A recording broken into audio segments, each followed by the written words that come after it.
Silakan Ibu Mei, silakan. Shalom Ko, Ya, malam. ya. Saya mau nanggepin tadi tadi Pak Gajah Mada sempat sampaikan kalau Bapak Chaplin ini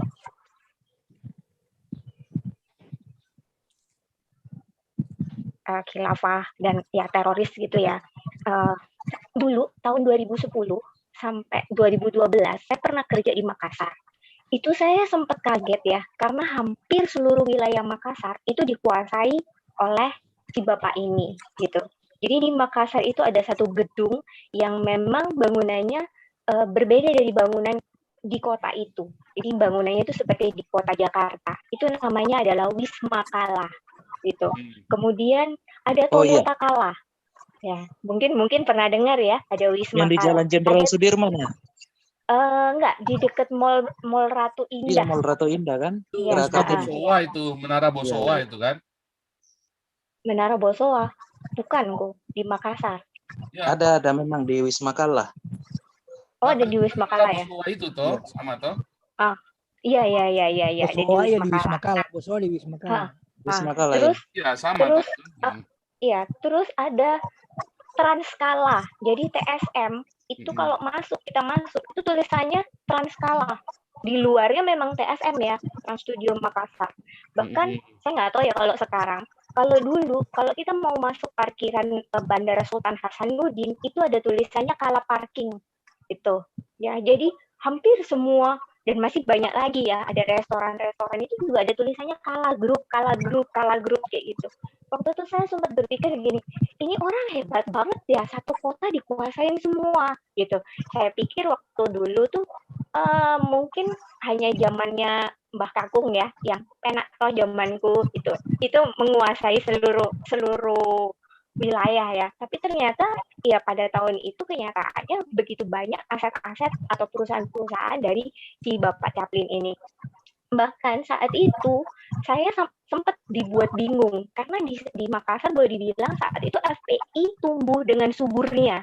Demo hampir setiap hari di jalanan. Demonya bukan orang teriak-teriak yang ngumpul di jalan, enggak. Mereka berorasi, mereka bakar ban.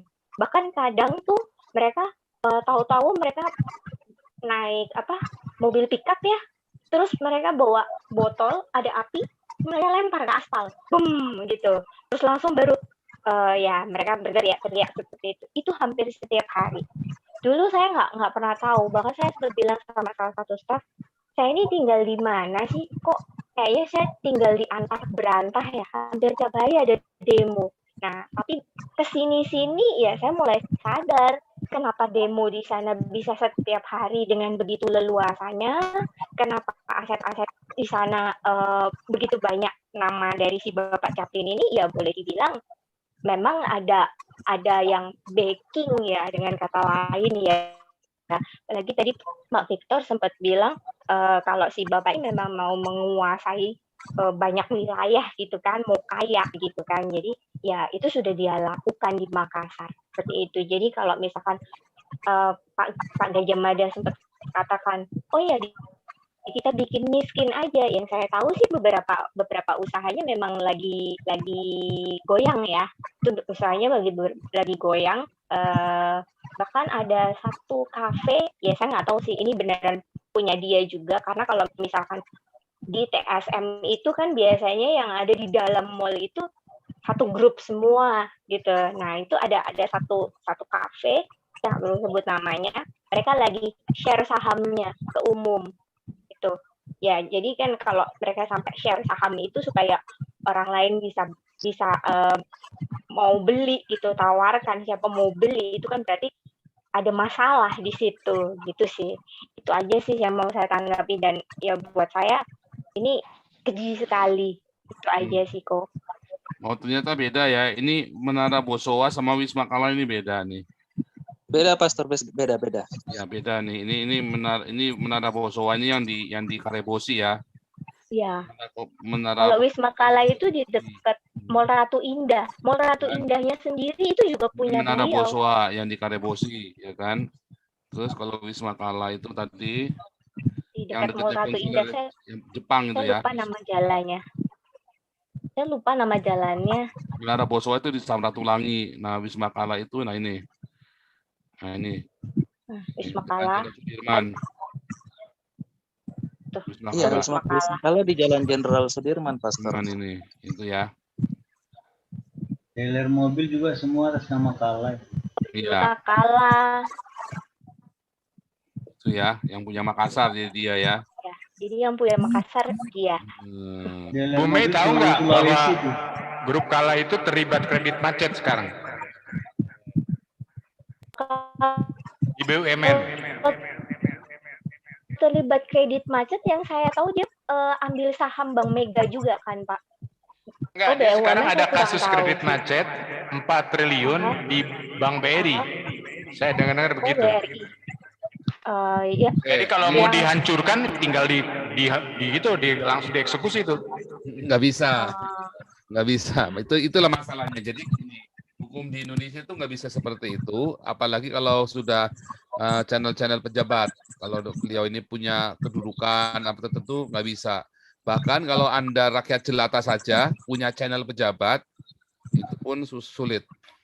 Contohnya nih kalau pengadilan perdata Anda kalah, ya kan? Tetapi itu bisa bisa tidak dieksekusi apabila punya channel-channel di pengadilan tinggi atau di pejabat-pejabat tertentu. Itu bisa nggak dieksekusi walaupun sudah kalah perdata atau bahkan pidana. Bahkan yang sudah di dalam penjara aja bisa dikeluarin kok, walaupun statusnya terhukum. Jadi di Indonesia itu masalahnya adalah seperti itu. Tidak ada persamaan hak di dalam hukum. Ya, beda kalau di Eropa, Anda bayar pajak, kalau sampai gaji tertentu, Anda bayar pajaknya bukan 25%, tapi 50%. Lalu apakah yang bayar pajak 50% dari penghasilan ini dapat privilege? Enggak, sama saja. Oh, itulah keadilan sosial. Kalau Anda lebih beruntung dari orang lain, maka Anda akan dikenakan pajak bisa separuh dari penghasilanmu, dan Anda tetap diperlakukan seperti yang lain tanpa ada prioritas. Baik. Wah. Sebenarnya Pak Paul 60% Pak, Sebenarnya maksimal bisa. 60. Ya, kita Kalau- cerita 50%. Nah, kalau 60% ini kalau yang sudah konglomerat ya. Pak Paul, itu Pak begitu Paul. yang terjadi. Baik. Pak Paul, sebenarnya menurut saya kalau yang usulannya Pak Gajah tadi, bukan usulan, tapi masukan Pak Gajah itu bisa terjadi. Kenapa saya katakan begitu? Di Makassar kemarin pemilihan pilkada untuk wilayah kota Makassar itu ponaan kandungnya dia si JK Chaplin itu bisa kalah dengan kota kosong. Artinya saat itu rakyat di Makassar, kota Makassar bersatu tidak akan memilih dia. Padahal dia hanya melawan kota kosong loh, kalah. Kota kosongnya menang. Ya artinya dengan yang teori itu kita pakai bahwa rakyat Indonesia bersatu. Apa sih Chaplin itu? Kenapa nggak bisa dikalahkan? Ya, yang bisa mengalahkan YouTubers, media, opini masyarakat. Tujuh Pastor. Anggap ya. Yang bisa mengalahkan itu opini masyarakat. Kalau Anda pakai power nggak bisa. Kalau Anda pakai dunia perbankan nggak bisa. Perbankan itu dikuasai oleh mereka. Yang bisa mengalahkan YouTubers. Ya, media sosial yang bisa mengalahkan. Ada sampai internasional. 7,2 triliun, tapi tenang-tenang saja, aman-aman aja. Tapi itu kan mengapa bisa ada kredit macet? Waktu itu kan dibahas pernah sama Detik itu ya. Ya waktu itu kan karena kita ngomong ya soal Bosowa ya. Di sini karena mereka si Yusuf Kala bisa jadi wapres asal tidak boleh melibatkan Bosowa. Padahal Bosowa itu penghasilannya dari tender-tender pemerintah. Ya kan? Iya. Semua tender pemerintah pasti pakai barangnya Bosowa. Iya. Nah, oke gitu dulu ya. Ini biar Pak Leo iPad dulu, kita Maluku, lalu kembali ke kalau ikuti karakteristik mau bicara lagi boleh. Ini tapi biar selesaikan dulu. Leo iPad dulu. Leo iPad silakan. Ya, selamat malam Pak Pausang. Malam. Sugeng Rahayu. Ya. Hong Swastiastu buat kita semua. Ya, terima kasih. Saya tadi dengar suara dari Ibu Lisbeth, saya sangat setuju sekali Pak Paul. Ibu Lisbeth tadi mengusulkan supaya lagu Indonesia Raya itu kalau bisa digaungkan dimanapun. Nah, harusnya. Saya punya pengalaman Pak Paul. Saya kan pernah tinggal di Thailand tuh berpuluh tahun Pak Paul. di sana tiap pagi jam 8 sama tiap jam 6 sore itu lagu kebangsaan benar-benar digaungkan setiap dengan speaker dengan sejuta, mungkin 1 miliar toa itu kalau saya bilang. Dan itu bagus sekali, saya setuju banget. Karena apa?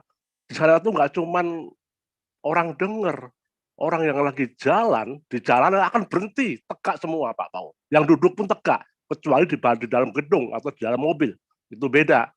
Tapi orang yang jalan dengan suara speaker di luar itu tadi, suara lagu yang diperdengarkan dengan kenceng di mana-mana, seperti Toa Masjid itu, ternyata efektif sekali Pak Paul. Jadi mungkin ini usulan saya juga, saya rasa kalau lagu Indonesia Raya mungkin panjang mungkin ya, saya lebih prefer ke lagu Garuda Pancasila karena di Garuda Pancasila jelas, langsung to the point, gitu Pak Paul. Jadi Garuda Pancasila itu mungkin nggak terlalu panjang dan itu diwajibkan nggak cuma di rumah ibadah atau di rumah-rumah yang khusus, tapi seluruh sekolahan atau kantor-kantor itu semua harus memutar lagu itu Pak Paul Cang. Nah itu saya rasa perlu dimasukkan ke planning Pak Paul tadi mau dibikin di buku. Nah, itu salah satu hal yang perlu kayaknya disuarakan Pak Paul Cang. Jadi itu benar-benar bisa menggugah setiap insan. Dengan itu orang akan tiap hari pagi dan sore dengar lagu kebangsaan, karena lagu Garuda Pancasila itu juga lagu wajib Pak Paul. Lagu wajib yang memang harus diperdengarkan, itu yang nggak pernah kedengar di mana-mana. Akhirnya si golongan yang merasa mayoritas tadi menggunakan nama mayoritas, sebenarnya nggak mayoritas banget itu golongan itu, iya kan? Itu hanya sedikit. Nah, Garuda Pancasila contohnya itu lagunya bagus sekali Pak Paul Cang. Singkat tapi langsung ke Pancasila sebagai dasar negara Republik Indonesia. Kalau mungkin atau bisa diseling-seling, pagi mungkin Indonesia Raya, baru sore penutupan Garuda Pancasila atau sebaliknya, itu sangat bagus sekali Pak Paul Cang. Saya sangat setuju sekali. Itulah salah satu cara yang mungkin sangat bijak untuk disuarakan lewat online ini. Media apapun mungkin nanti bisa dimasukkan kepada bahan material yang akan dibukukan Pak Paul Cang tadi. Dan menurut saya buku itu juga sangat efektif karena dengan data buku ada bukti otentik. Kalau elektronik pun juga bagus sekali Pak, dua-duanya di backup Pak Paul Cang. Jadi itu sangat saya mendukung sekali dan saya juga sedih sekali Pak Paul Cang. Jadi karena kasus mengimbau YouTubers, teman-teman YouTubers nanti diinfo agar minimum seminggu sekali ya setel lagu Indonesia Raya, Garuda Pancasila gitu ya. YouTubers semua harus mulai. Ya itu bagus sekali Pak Paul Cang. Jadi kayaknya perlu ditambahkan Pak Paul Cang. Influencer, namanya kan influencer, ya kan? Iya. Ingat ya, dulu Morsi itu yang presiden Mesir itu kalahnya karena apa? Karena YouTube loh, karena Twitter, YouTube, Facebook loh, media sosial. Di blok ya, mereka pakai mirror, di blok, terus mereka pakai ini, dijebol terus, rontok, sama. Anda kalau mau menang di dalam pertandingan ini, YouTubers ini, ya YouTubers ini, makanya mulai bersatu.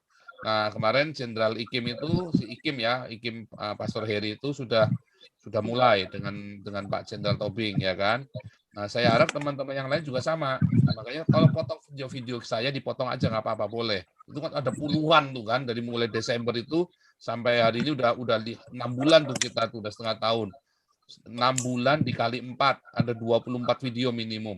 Ya itu ada di playlistnya Kuliah Kebangsaan. Oke ini lanjut dulu dengan Beta Maluku silakan. Ya terima kasih Pak Paul. Ya.